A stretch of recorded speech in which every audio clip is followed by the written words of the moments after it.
I'm going to basically try to do a 20-minute talk in about 10 or 15 minutes. So to help me out, you need to multitask, though, okay? Turn on your phone or your computer. Everybody else says turn them off. Turn them on, okay? And as you go to your www, and in the bottom you see www.targetingexcellence.org, okay? Find that and bookmark it. That way you can go back to it later and learn more.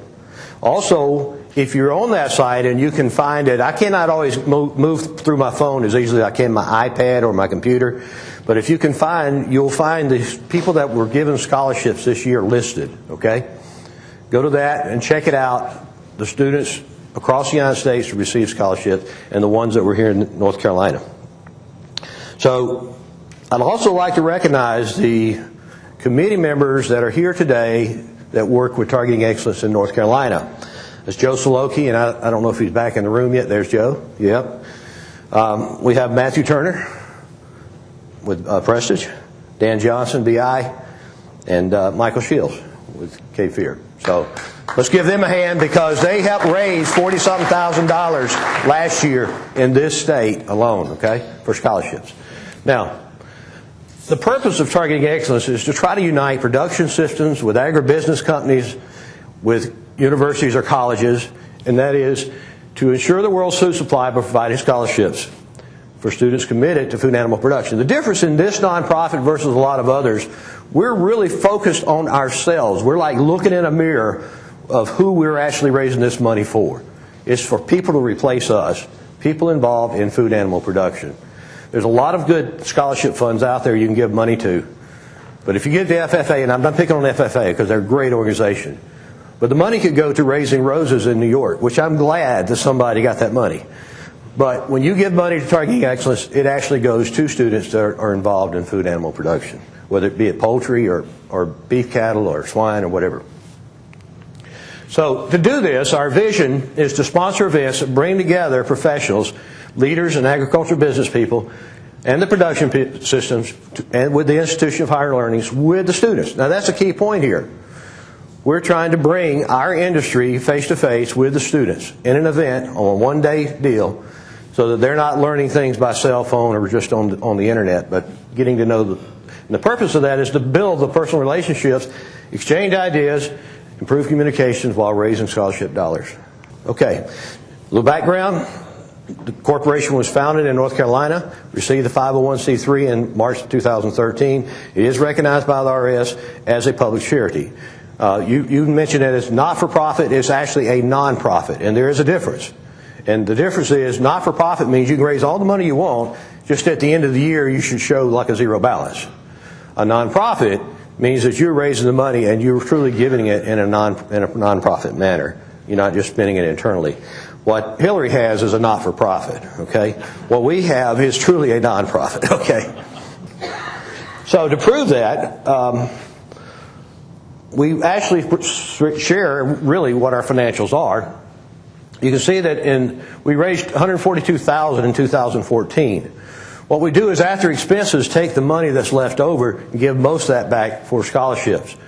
So the expenses that are related are, if you look at this graph, we call this event investment.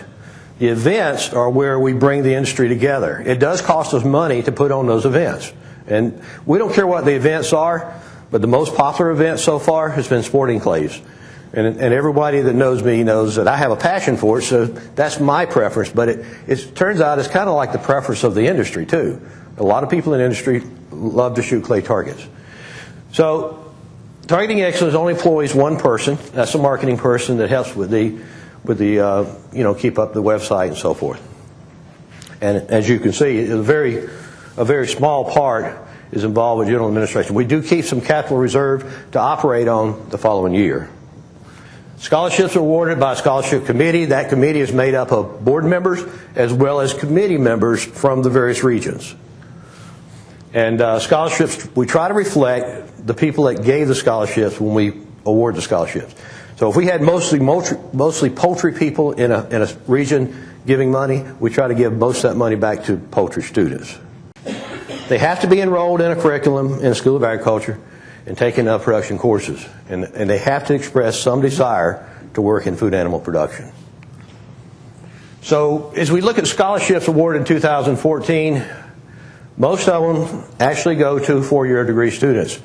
But we have some graduate degrees and some two-year degrees. We feel like the two-year degree students, like Sampson Community, what's the other one? James Front.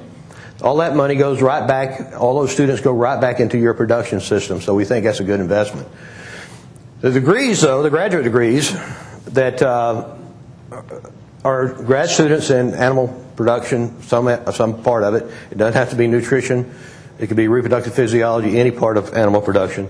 Also, vet students that are interested in working with large animal production. So we have, I think we gave away 2 to vet students this year and others that are looking at graduate degrees. This is actually the ones awarded in 2015. That was 2014. 2015. As you can see, last year we were able to give away $90,000 based upon the funds raised. I don't know of any other ag group that is doing that for our industry today. And actually, it's not me doing it. It's the industry doing it for themselves. The industry looking after the future of the industry. And you see how it was broken down for this last year. Mostly four-year degrees, again, grad students and vet students and some two-year students. So, you know, we're trying to grow. We're trying to grow each year. We do that basically by having events to raise money. Any type of event, the sporting clays on top, because that's mostly what we do. In 2014, we had events in 3 states. And our 2015 schedule is 4 states. The money that is raised in those states mostly stays in those states. It's not to say that it won't be shared in the surrounding states, but most of it stays in the states.